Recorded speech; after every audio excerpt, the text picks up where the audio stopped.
Hi. I was recently given this book, or perhaps more than a book, by J.J. Abrams and Doug Dorst. And when I looked inside and I saw these lovely items that had been slipped in, along with all the handwritten notes and so on, I was immediately reminded of something that I'd bought as a teenager in the 1980s.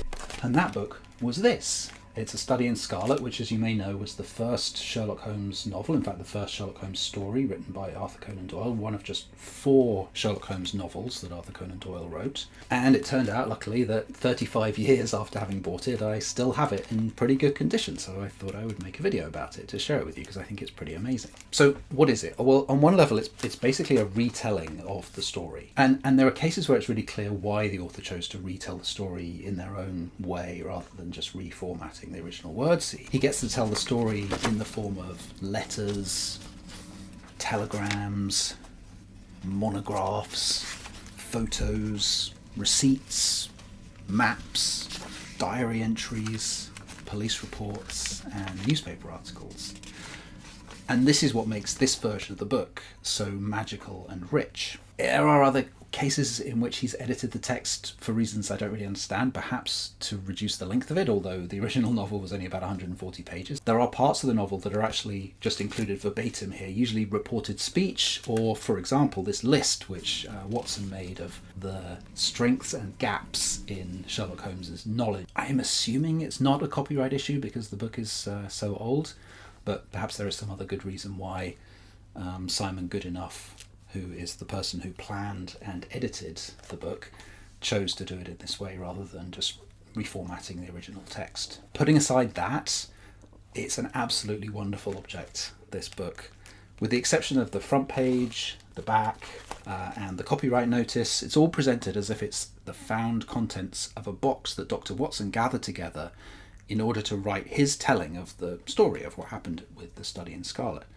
So when there's a telegram or a letter mentioned in the book, there they are, in the book. And they're recreated beautifully as well. The telegrams have terms and conditions on the back of them. The newspaper clippings really look authentic. I don't know if they are or not. I don't know if they took a real newspaper and added the story material into them, or if the entire thing was generated by hand, but either way, they feel real. And I love the fact that with those newspaper clippings, the relevant parts aren't sort of called out and highlighted. You have to hunt for them, and that all adds to the fun. In the very back of the book, we get some additional items. We have Sherlock Holmes's business card and another business card of a character from the book. We get a ring, which is actually quite central to the story, a label from a hat, and it feels like a real hat label, and a pill, which I guess is a real pill of some kind. And these 3 items are all clues from the story, and aside from the ring feeling a bit cheap and plasticky, which is frankly not surprising, given that the book is not expensive, they all add actually a great deal to the overall feeling of authenticity of the book. In the case of this letter, for example, we don't just get the letter, we get its envelope as well. And one of the best features of this book, as with the J.J. Abrams book, is the handwritten comments, in this case from Sherlock Holmes himself. So clearly Holmes had a chance to look through the collection of materials and added his own comments, not just on Watson's text, usually pointing out when Watson is wrong about something, but also on telegrams and other materials. The handwriting is sometimes quite hard to read.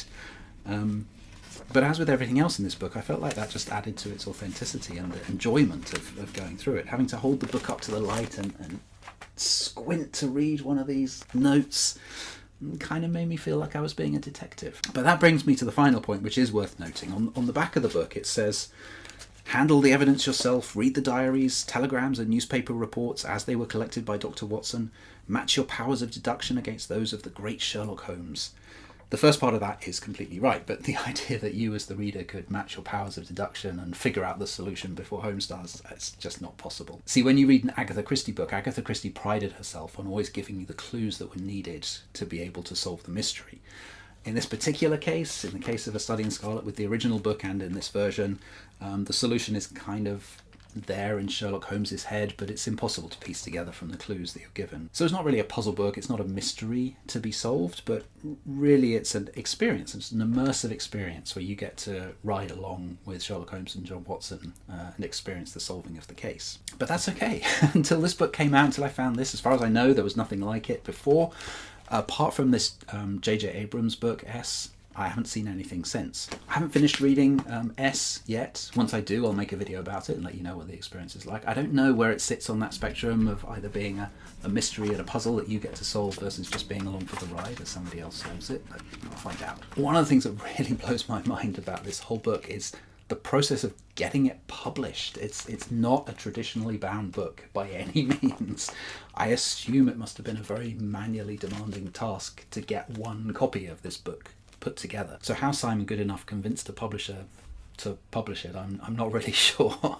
And in any case, kudos to Simon Goodenough for putting it all together. It really feels like a labour of love. It's incredibly enjoyable. So if you know of any similar books, please let me know in the comments. I'd love to see them. And if you're interested in these kind of literary puzzles, then please check this out.